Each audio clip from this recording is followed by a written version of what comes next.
वंदितु सव्वसिद्धे ध्रुवमचलमनोवमं गदिं पत्ते वोच्छामि समयपाहुड मिनमोऽसुधकेवली भणिदम् नमः समयसाराय स्वानुभूत्या चकासते चिस्वभावाय भावाय सर्वभावांतरच्छिदे।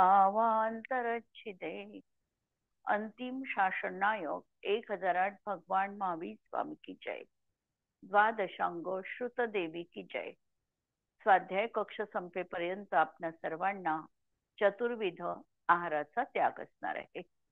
समयसार ग्रंथ आपण बघतो आहे आणि आमचा आता स्याद्वाद अधिकार सुरू झालेला आहे। स्याद्वाद अधिकारामध्ये आपण पहिला कलश काल बघितला आणि या कलशामध्ये आचार्यांनी सांगितलं की स्याद्वाद अधिकार हे परिशिष्ट आणि उपाय उपेय अधिकार हे दोन परिशिष्ट आम्ही जोडणार आहोत ते स्याद्वादाच्या शुद्धीसाठी आहे।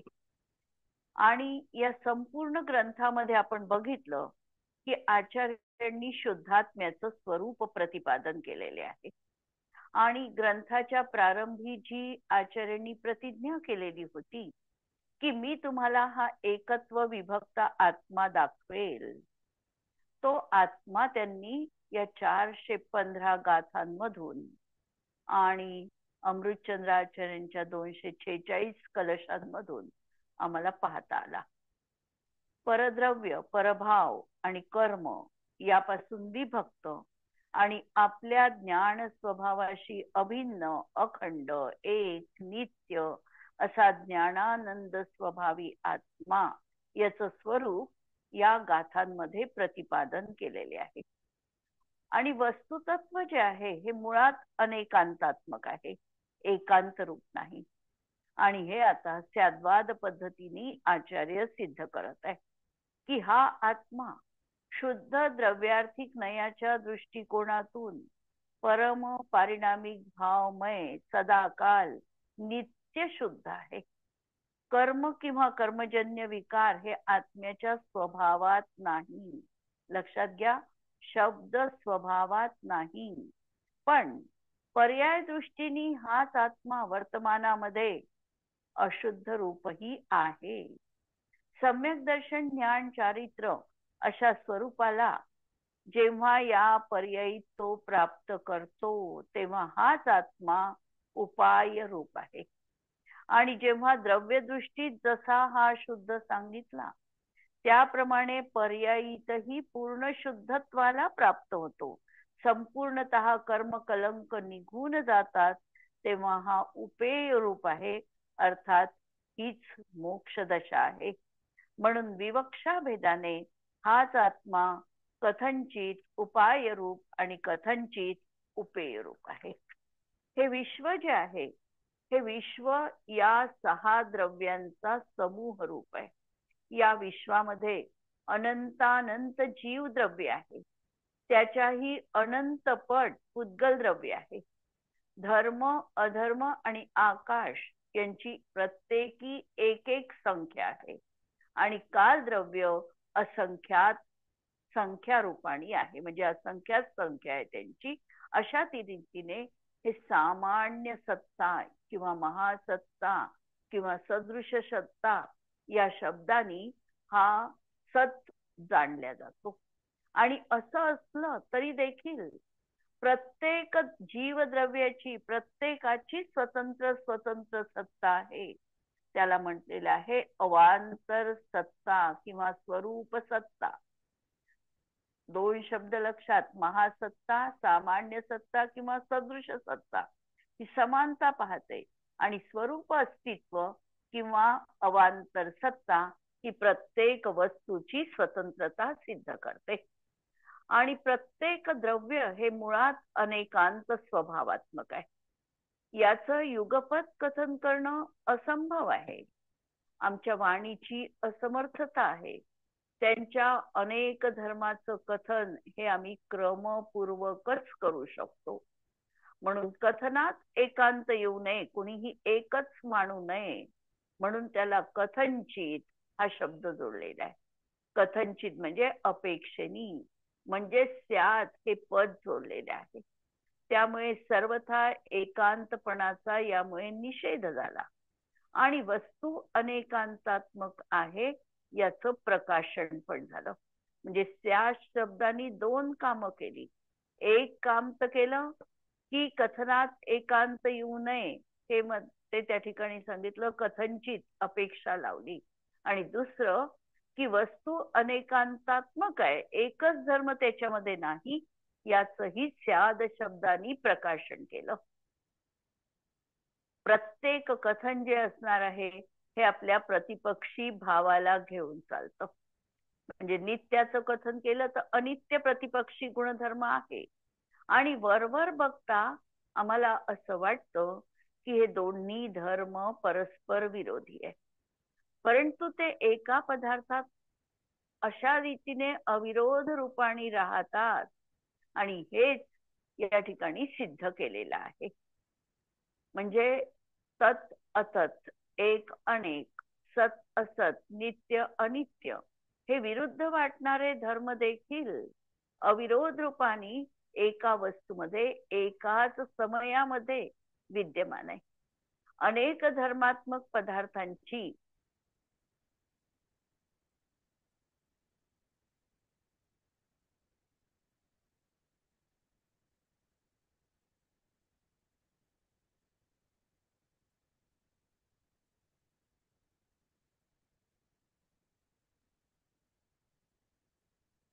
काय झालं काय माहिती. हो ना.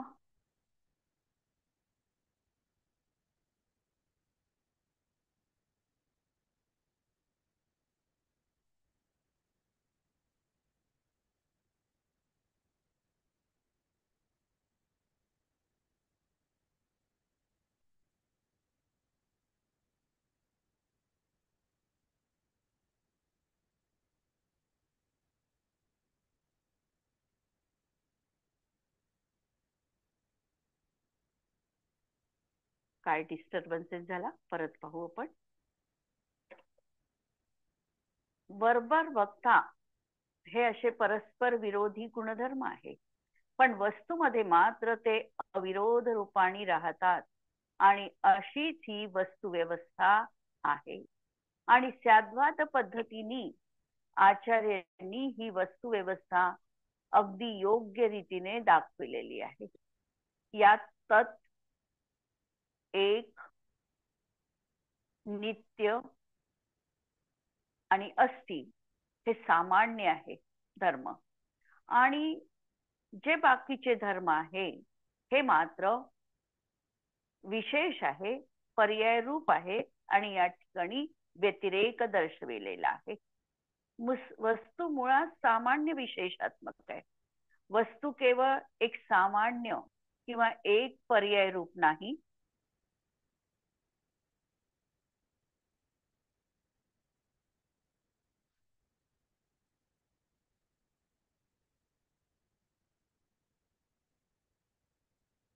तर वस्तूमध्ये वस्तू प्रमाणात्मक देखील आहे. दोन्ही धर्म मुख्य करून आपल्याला बघायचे आहे. आता जेव्हा आम्ही स्याद्वाद समजू इच्छितो तर काही गोष्टी आम्हाला लक्षात घ्यायच्या आहे. पहिली गोष्ट की स्याद या शब्दाचा जो प्रयोग आहे हा धर्मासाठी केला जातो, गुणासाठी नाही. म्हणजे परस्पर विरोधी असणारे गुणधर्म त्या ठिकाणी सांगितले जातात. म्हणून धर्मासाठी अस्ति नास्ति, एक अनेक यासाठी स्याद या शब्दाचा प्रयोग केला जातो. जीवात स्याद ज्ञान आहे असं म्हटलं जाणार नाही. म्हणजे स्याद हा शब्द परस्पर विरोधी अशा धर्मांसाठीच वापरला जातो, गुणांसाठी नाही. पहिली विशेषता ही. दुसरी विशेषता की मुख्य आणि गौण व्यवस्था ही कथनामध्ये आहे, वस्तूमध्ये नाही. वस्तू तर मुळात सर्व धर्म समावेशक असणार आहे. आम्ही कथन पद्धतीमध्ये एकाला मुख्य करतो आणि एकाला गौण करतो, पण वस्तूमध्ये मात्र अशा प्रकारची गौण मुख्य व्यवस्था नाही. तिसरं, स्याद्वादामध्ये स्याद आणि एव या दोन शब्दांचा प्रयोग होतो. यातील स्याद शब्द हा अपेक्षा दर्शवितो, की या अपेक्षेने किंवा कथनचितपणा दर्शवितो. तर एवकार जो लावलेला आहे तो शब्द निर्णय या अर्थाने आहे, की या दृष्टिकोनातून वस्तू अशी आहे असा निर्णय त्या ठिकाणी केला गेलेला आहे. ज्या दृष्टीतून कथन आहे तेवढीच वस्तू नाही, पण ज्या दृष्टीतून सांगितलेली आहे त्या दृष्टीतून ती तशीच आहे. परत हे वाक्य बघा, की ज्या दृष्टीने कथन करत आहे त्या दृष्टीने वस्तू तेवढीच आहे असं नाही, पण ज्या दृष्टिकोनातून ती सांगितल्या गेलेली आहे त्या दृष्टीने मात्र ती तशीच आहे. जेव्हा कथन करत आहोत तेव्हा अन्य धर्माबाबत व्यक्ती मौन आहे, पण इतर धर्माचं निराकरण त्यामुळे केल्या गेलेलं नाही. जे आंशिक कथन आहे त्याला पूर्ण रूपामध्ये स्वीकारायचं नाही. आणि इथेच हा सम्यक एकांत आहे. इथे सम्यक अनेकांत पण घटित होतो आणि अनेकांतात्मक वस्तूचे अनंत धर्म एकदम तर जाणता येतात, पण सांगता येत नाही. गौण मुख्य व्यवस्था करून सांगणे हे स्याद्वाद कथन पद्धतीचं वैशिष्ट्य असला. प्रमाणाच्या दृष्टीने पाहिलं तर आम्ही वस्तूलाच वाच्य किंवा ज्ञेय म्हणतो. ज्ञेय जाणण्यायोग्य आहे म्हणून ज्ञेय, वाच्य सांगितल्या गेलेला आहे शब्दात तो पदार्थ म्हणून तो पदार्थ वाच्य. आणि प्रमाणाच्या अपेक्षेने जर आम्ही लावलं तर वस्तूला आम्ही ज्ञेय म्हणणार आहोत. अशा तऱ्हेचं आपण काल बघितलं. आता कालच्या पुढे आपण टीका बघूया. जेव्हा आत्मा या वस्तूचे ज्ञान मात्र रूपाने कथन केला असतानाही स्याद्वादाचा कोप होत नाही. जेव्हा आम्ही ज्ञान मात्र असं आहे वस्तुतत्व असं म्हणतो आहे त्यावेळेला स्याद्वादामध्ये काहीही अडथळा नाही किंवा आम्ही स्याद्वाद पाहिला नाही असं नाही. जसं काल आपण उदाहरण बघितलं होतं की एका घरामध्ये 50 सदस्य आहे, घर तर चालणार आहे मुख्य कुटुंब प्रमुखाच्या दृष्टिकोनातून. त्याप्रमाणे इथे देखील ज्ञान मात्र आत्मा आहे असं म्हणत असताना आम्हाला केवळ एक ज्ञान गुण तिथे अभिप्रेत नाही, तर ज्ञान गुणांनी सगळे गुण अंतर्भूत केलेले आहे असा एक आत्माच आम्हाला त्या ठिकाणी अभिप्रेत आहे. त्यामुळे स्याद्वाद योग्य पद्धतीने इथे लागलेला आहे, म्हणून स्याद्वादाचा कोप होत नाही. कारण ज्ञान मात्र आत्मवस्तू ही स्वयं स्वभावाने अनेक धर्मात्मक आहे. तर येथे अनेकांताचे स्वरूप असे आहे की जो पदार्थ तत् आहे तोच अतत आहे, जो एक आहे तोच अनेक आहे, जो सत आहे तोच असत आहे, जो नित्य आहे तोच अनित्य आहे. म्हणजे आम्हाला विरोधी वाटलेले आहे हे गुणधर्म, पण त्या अपेक्षेतून आम्ही बघितलं.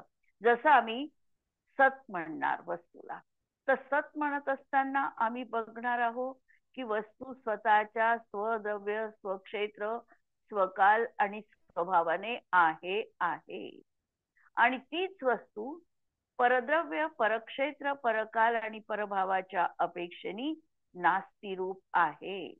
आणि अस्ति आणि नास्तीपणा वस्तूमध्ये युगपद विद्यमान आहे. तसंच तत् अततचं एक अनेकचं आणि असं आम्ही लावणार आहोत. याप्रमाणे एकाच वस्तूमध्ये वस्तुत्व उत्पन्न करणाऱ्या विरुद्ध दोन शक्तींचे प्रकाशित होणे हाच अनेकांत आहे. अनेकांत कोणता आहे या ठिकाणी, की एकाच वस्तूमध्ये दोन विरुद्ध शक्ती विद्यमान आहे आणि हेच अनेकांत दाखवणार आहे.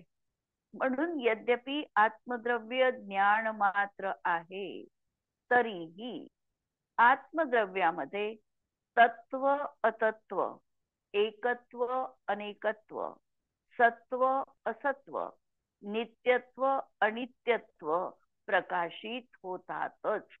म्हणून ज्ञान मात्र आत्मा सांगितला तरी देखील हे सगळे विरोधी गुणधर्म त्या आत्म्यामध्ये प्रकाशमान आहे, म्हणजे वस्तुतत्वात ते विद्यमान आहेतच.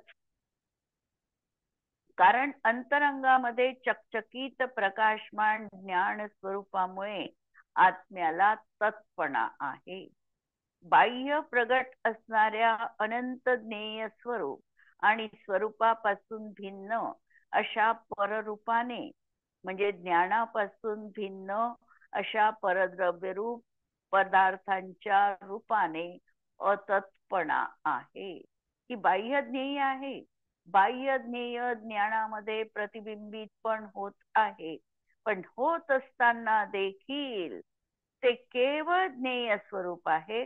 आत्मा त्याच्याशी अतत्रूपच आहे, त्याच्याशी तो तन्मय होत नाही. अतत्पणा हा तिथे विद्यमान आहे, म्हणून आत्माच तद्रूप आहे आणि आत्माच अतत्रूप आहे. सहप्रवृत्त म्हणजे युगपत असणारे गुण आणि क्रमप्रवृत्त म्हणजे क्रमाने होणाऱ्या पर्यायी. सहप्रवृत्त म्हणजे एका समयात आत्म्यामध्ये असलेले युगपद असणारे गुण आणि क्रमप्रवृत्त म्हणजे क्रमाने होणाऱ्या, एकानंतर एक क्रमाने होणाऱ्या पर्यायी अनंत चैतन्य अंशाचा समुदाय रूप अविभागी द्रव्याच्या रूपाने एकत्व आहे. जेव्हा आम्ही द्रव्य म्हणतो, द्रव्य म्हणत असताना आम्हाला द्रव्याची व्यापकता आणि विशालता समजायची आहे. द्रव्य कसं आहे, तर द्रव्य अनंत गुणांचा समूह आहे पहिलं. तर नंतर ते जे प्रदेश त्याचे असतील त्याच्यामध्येही ते द्रव्य व्यापक आहे आणि त्या गुणांच्या आणि द्रव्यांच्या ज्या प्रतिसमय पर्यायी एकामागून एक क्रमाने अनादी कालापासून होत आहे आणि अनंत काल पर्यंत होणार आहे. या सर्वांमध्ये अनुस्यूत असणारं जे काही अस्तित्व आहे ते आहे द्रव्य. परत लक्षात घ्या की द्रव्याची व्याप्ती किती आहे. द्रव्य हे आम्ही आत्ता जेवढं मानतो आहे तेवढं द्रव्य नाही आहे. द्रव्य आम्हाला जे दिसत आहे ते तर आज आम्हाला फक्त पर्याय स्वरूप दिसत आहे, परंतु या द्रव्याचं अस्तित्व जे आहे ते अनादी कालापासून अनंत काळपर्यंत आहे. याच्या पर्यायी परिणमन अवस्था या सतत होतच आहे आणि त्या सगळ्या अवस्थांमध्ये व्यापून असणारं व्यापक असं द्रव्याचं अस्तित्व आहे. म्हणून जे क्रमप्रवृत्त होणारा अनादी कालापासूनचा ज्या पर्यायी आहे त्याच्यामध्ये आहे वर्तमान काळामध्ये जी एक समयवर्ती पर्याय आहे त्याच्यामध्येही ते द्रव्य व्यापून आहे आणि भविष्य काळात ज्या अनंतानंत पर्यायी होणार आहे तिथेही हे द्रव्य अनुस्यूत आहे. एवढी या द्रव्याची असीम अशी व्याप्ती आहे. म्हणजे द्रव्य हे आपल्या अनंत गुणांमध्ये व्याप्त आहे, अनंत पर्यायींमध्ये व्यापून आहे आणि त्याच्या प्रदेशांमध्ये सुद्धा व्यापून आहे. आता प्रदेश प्रत्येकाचे लावताना वेगळे लावावे लागतील. जीवाचे प्रदेश असंख्यात आहे, म्हणून जीवासाठी आम्ही म्हणू की जीवाच्या असंख्यात प्रदेशात ते द्रव्य व्याप्त आहे. तर अशी ही द्रव्याची जी काही कल्पना आहे या दृष्टीने त्या द्रव्याला जर आम्ही बघितलं तर आम्हाला एकरूपता दिसते. दृष्टी व्यापक करायची आहे इथे. असीम दृष्टीतूनच आम्हाला हे द्रव्य समजू शकणार आहे आणि या दृष्टीने द्रव्याकडे जर आम्ही बघितलं तर द्रव्य आम्हाला एकरूप दिसलं, म्हणून एकत्व आहे. म्हणून शब्द पहा आता की सहप्रवृत्त म्हणजे युगपद असणारे गुण, क्रमप्रवृत्त क्रमाने होणाऱ्या पर्यायी, इथे व्यापकता लावायची आहे. अनादी कालांपासून पर्यायीचा सिलसिला सुरूच आहे आणि अनंत काळ राहणार आहे. या सर्वांमध्ये असणारं अनंत चैतन्य अंशांचा समुदाय रूप, हे असे पर्यायी त्याच्या समुदाय समूह रूप आहे. आणि अशा अविभागी द्रव्याच्या रूपाने ज्याचा विभाग झाला नाही असं हे अविभागी द्रव्य आहे. आम्ही पर्यायीच्या अपेक्षेने किंवा गुणांच्या अपेक्षेने द्रव्यामध्ये भेदकल्पना करतो, की समजण्यासाठी आम्ही भेद कल्पना करतो, की ज्ञान गुण आहे, दर्शन गुण आहे, आम्ही कल्पना केली, विभाग पाडले. पण द्रव्य मात्र मुळात अविभागी आहे. म्हणून पुढे आचार्य सांगणार आहे की हा आत्मा न क्षेत्रानी खंडित झाला, न द्रव्यानी खंडित झाला, न भावानी खंडित झाला, न कालानी खंडित झाला. आम्ही वर्तमान काल लावतो. वर्तमान काळ आम्ही कधी म्हणू शकतो? अनादी अनंत द्रव्याचा आम्ही वर्तमान काय, भूत काय, आत्ताची पर्याय आहे या अपेक्षेने आम्ही त्याच्यामध्ये विभाग करून, कालाचं विभाग करून आत्ताची वर्तमान पर्याय आम्ही त्या दृष्टीने द्रव्याला कथनचित खंडित करण्याचा प्रयत्न करतो. पण द्रव्य मात्र अखंड रूपच आहे. ते कालानी देखील खंडित होत नाही, भावानी देखील खंडित झालेलं नाही. आम्ही ज्ञान गुण अलग, दर्शन गुण अलग म्हणतो, आम्ही वेगवेगळेपणा बघतो, पण द्रव्य मात्र असं वेगवेगळं नाही, अविभागी आहे. म्हणून अविभागी द्रव्याच्या रूपाने एकत्व आहे. आणि अविभागी एक द्रव्यामध्ये व्यापून असणाऱ्या सहप्रवृत्त म्हणजे गुण आणि क्रमप्रवृत्त अनंत चैतन्य अंशरूप पर्यायांच्या रूपाने अनेकत्व आहे. आणि हेच द्रव्य अशा तऱ्हेने अनंत गुणधर्मांना घेऊन आहे, सहप्रवृत्त आणि अनंत पर्यायींना पण घेऊन आहे. आणि एकेकाला जर आम्ही बघितलं तर आम्हाला ते अनेक रूप पण दिसतं. ज्ञान गुणांनी आत्मा ज्ञान रूप दिसला, दर्शन गुणांनी दर्शन रूप दिसला, वर्तमान पर्यायीच्या अपेक्षेने मनुष्य पर्याय दिसली. तर अशा तऱ्हेने अनेकपणा देखील या एका आत्मद्रव्यामध्ये आम्हाला दृष्टीला आलेला आहे. द्रव्याची सिद्धी आचार्य करत आहे आणि पुढे 14 भंग त्या ठिकाणी सांगणार आहे. आणि या 14 भंगांच्या माध्यमातून हे विरोधी असणारे धर्म वस्तूमध्ये कसे अविरोधी आहे हे सिद्ध करणार आहे. त्याची इथे झलक आहे. नंतर आपल्या द्रव्य क्षेत्र काल भाव रूपाने होण्याची शक्ती हाच स्वभाव असल्यामुळे त्या स्वभाव रूपाने सत्व आहे. प्रत्येक द्रव्य आपल्या स्वद्रव्य, स्वक्षेत्र, स्वकाल स्वभावानी आपल्या अस्थिरूप आहे. आणि पराचे द्रव्य क्षेत्र काल भाव रूपाने न होण्याची शक्ती हा स्वभाव आहे. हा कधीही परद्रव्य रूप होत नाही, परक्षेत्र रूप होत नाही, परकाल रूप नाही आणि परभाव रूप नाही. या दृष्टीने त्या ठिकाणी त्याचा तसा होण्याचा स्वभावच नाही, त्याच्यात ती शक्तीच नाही. आणि म्हणून या अपेक्षेने त्या स्वभाव रूपाने असत्व आहे. अनादि अनिधन अविभागी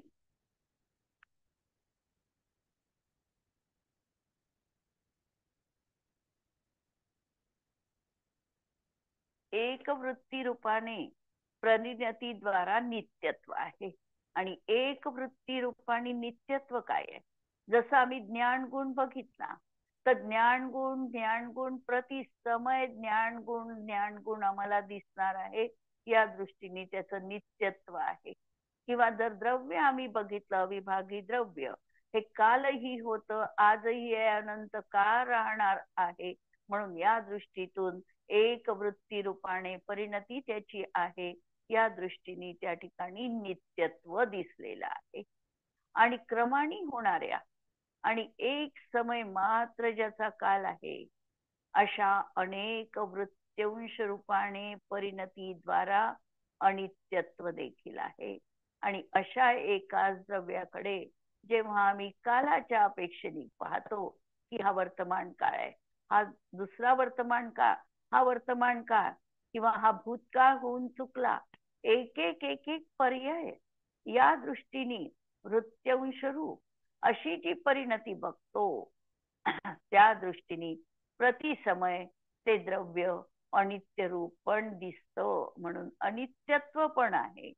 याप्रमाणे ज्ञान मात्र आत्म्यामध्ये तत्पणा अतत्पणा इत्यादी दोन विरुद्ध धर्म स्वयमेव प्रकाशित होतात, म्हणून अनेकांत स्वयमेव प्रकाशित होतो. हे धर्म शब्द शक्तीच्या दृष्टीने जरी परस्पर विरुद्ध भासले तरी, शब्दांमध्ये जर पाहिलं तर असती नास्ती आम्हाला विरोधी वाटतात.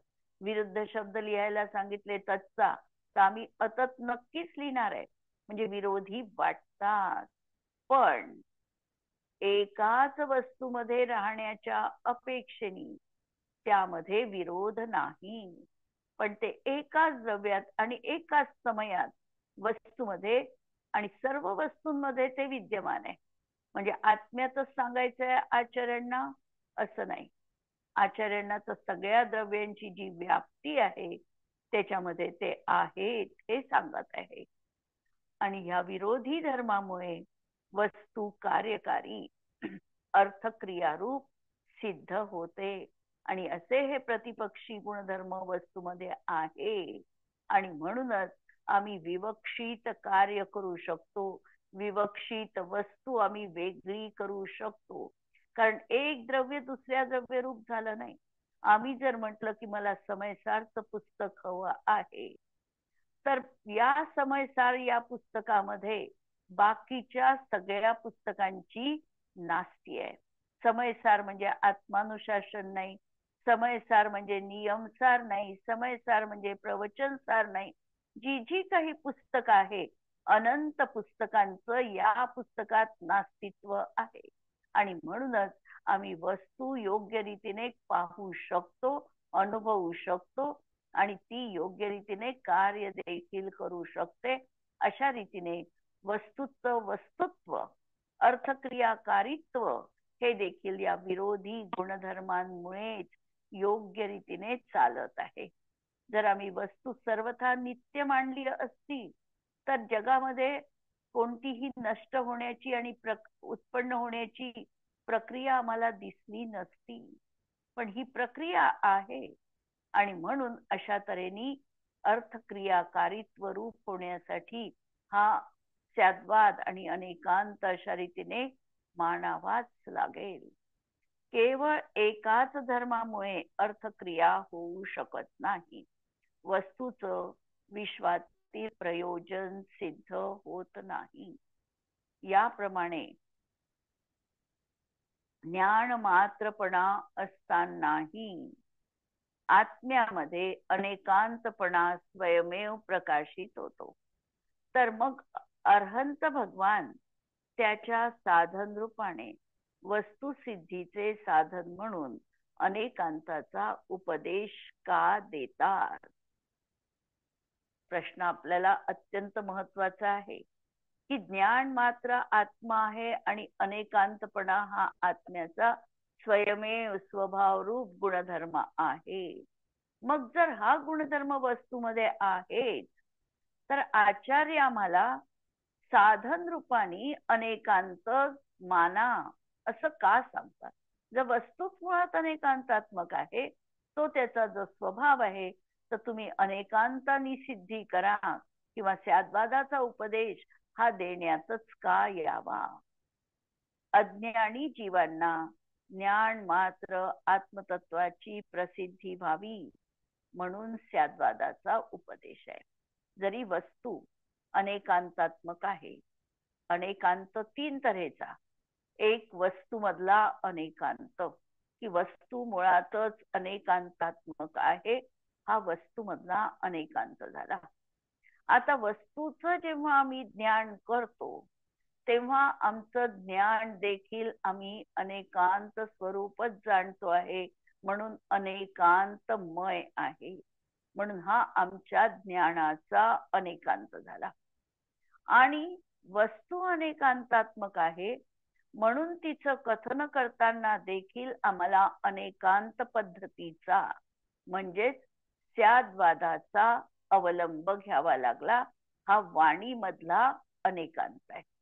तीन तऱ्हेचे अनेकांत, वस्तूमधला अनेकांत, नंतर ज्ञानामधला अनेकांत आणि वाणीमधला अनेकांत. याच्यामध्ये वस्तूमधला अनेकांत चुकीचा असतच नाही, पण आम्ही अज्ञानी आहोत, आम्हाला अनेकांत कळत नाही, आम्ही अनेकांताला संशयवाद म्हणतो, आणि म्हणून आमच्या अज्ञानी जीवांवर उपकार करण्यासाठी आम्हाला अनेकांताचं योग्य रीतीने ज्ञान व्हावं, आत्म्याची योग्य रीतीने आम्हाला ओळख पटावी, म्हणून स्याद्वादानी आम्हाला उपदेश दिला आहे. अनेकांत पद्धतीने उपदेश आचार्य देणार आहे. म्हणून अज्ञानी जीवांना ज्ञान मात्र आत्मवस्तूची प्रसिद्धी व्हावी, त्यांना तसा आत्मा समजावा की आत्मा हा असा अनेकांतात्मक आहे, म्हणून स्याद्वादाचा उपदेश देतात असे आम्ही सांगतो. कारण खरोखरच अनेकांताशिवाय ज्ञान मात्र आत्मवस्तूची प्रसिद्धीच होत नाही.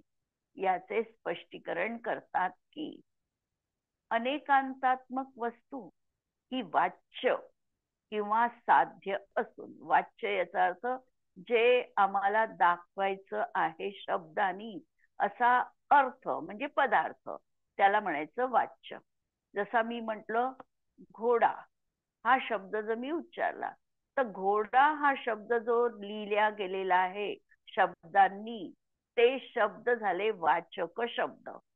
आणि या वाचक शब्दामधून प्रत्यक्षामध्ये जो घोडा आहे, जो चार पायवाला आहे, जो काही प्राणी आहे, तो मला दाखवायचा आहे, आणि तो ती वस्तू म्हणजे तो घोडा प्रत्यक्षात, हे झालं त्याचं वाच्य. म्हणून हा वाच्य म्हणजे पदार्थ, अर्थ, किंवा याला साध्य म्हणायचं. हा साध्य असून स्याद्वाद त्या अनेकांतात्मकतेला जाणण्याचे वाचक या साधन तत्व आहे, किंवा त्यालाच म्हणायचं आम्ही साधन तत्व. एक तर वाच्य वाचक किंवा साध्य साधन. अनेकांत हे वस्तू तत्व आहे, तर स्याद्वाद हे ज्ञान तत्व आहे. अनेकांत हे उपेय तत्व आहे, तर स्याद्वाद हे उपाय तत्व आहे. परंतु वाच्य वाचक संबंधाच्या अति निकटतेमुळे स्याद्वादाला तो वाच्यभूत अनेकांताच्या सिद्धीला कारण असल्यामुळे त्यालाही अनेकांत असे संबोधतात. वाच्यवाचक संबंध आहे, अति निकट आहे, म्हणजे आम्ही त्याच्यामध्ये आयडेंटिफाय करू शकत नाही की काय वाच्य आहे आणि काय वाचक आहे.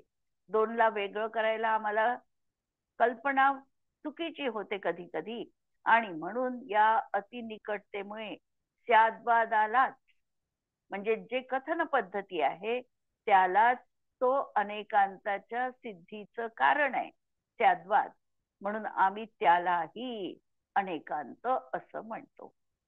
आत्मद्रव्याच्या अनेकांताच्या सिद्धीचे प्रयोजन ज्ञान मात्र आत्मवस्तूची ओळख प्राप्ती हेच आहे.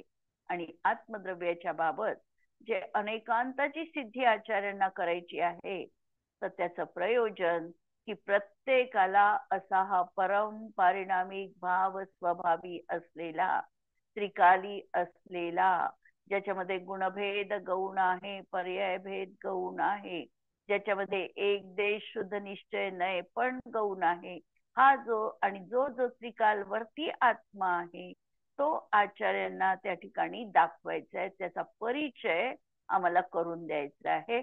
आणि म्हणून त्यांनी हा सगळा स्याद्वाद परिशिष्ट या ठिकाणी लावलेला आहे. या ठिकाणी आपण आज थांबूया. जिनवाणी के ज्ञान ते सुझे लोकालो, सो जिनवाणी मस्तक नमो सदा देत हूँ हो. नमो अरिहंताणम नमो सिद्धाणम नमो आयर्याणम नमो उज्जायाणम नमो लोये तव साहुणम